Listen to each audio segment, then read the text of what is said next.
اللہ الرحمن الرحیم۔ منہ میں ایک بار پانی ڈالیں، ناک میں ایک بار پانی ڈالیں اور پورے بدن کو دھو لیں، آپ کا غسل فرض ادا ہو گیا۔ 3 فرائض ہیں۔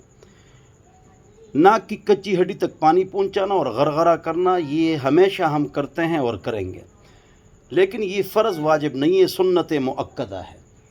اگر آپ غسل میں ہیں تو آپ ذکر کر سکتے ہیں، لیکن غسل آپ پر فرض ہے تو آپ ذکر کر سکتے ہیں، لیکن آپ قرآن کی تلاوت نہیں کر سکتے ہیں۔ اور غسل کا سنت طریقہ یہ ہے کہ سب سے پہلے ہاتھ دھو لیں، پھر گندگی دھو لیں، بدن یا کپڑے پر ہو، اس کے بعد جگہ دھو لیں، اس کے بعد یعنی جگہ صاف کی، آپ نے گندگی دھو لی، اور اس کے بعد غرغرہ کریں اور ناک کی کچی ہڈی تک پانی پہنچائیں اور وضو کر لیں، چند چلو پانی سر پر ڈالیں اور اس کو ہلائیں، پھر دائیں طرف سے بدن کو دھو لیں۔ اگر قصدن جگہ خشک رہ جائے اس کو دھونا ہے، آپ کو پتہ ہی نہیں چلا جگہ خشک رہ گئی تو اس میں کوئی یعنی آپ کا غسل بھی ہو گیا، وضو بھی ہو گیا۔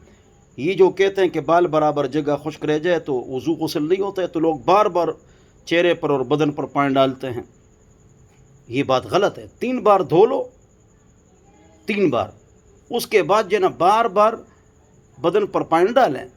اگر یقیناً آپ کو پتہ ہے کہ جگہ جو ہے نا خشک رہ گئی، اس کو آپ نے دھونا ہے، پھر غسل نہیں ہوگا۔ اللہ ہم سب کو سمجھ عطا فرمائے، عقل عطا فرمائے۔ اور اس حوالے سے کوئی مسئلہ پوچھنا ہو تو آپ فون کر سکتے ہیں 0311 444 0006۔ اور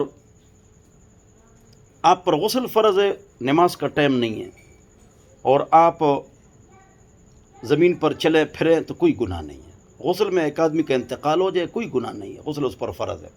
منہ ناک میں پانی ڈالنا ہے، اور غسل کے بغیر کوئی مر جائے، غسل جنابت اس پر نہ ہو، تو پھر جو ہے نا منہ اور ناک میں صرف گیلا کپڑا لگانا ہے، مارنا ہے۔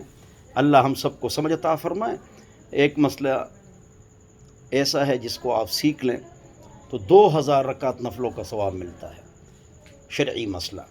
تو یہ مسائل سیکھنے چاہیے، خصوصاً فرائض واجبات۔ اللہ ہم سب کو سمجھ عطا فرمائے۔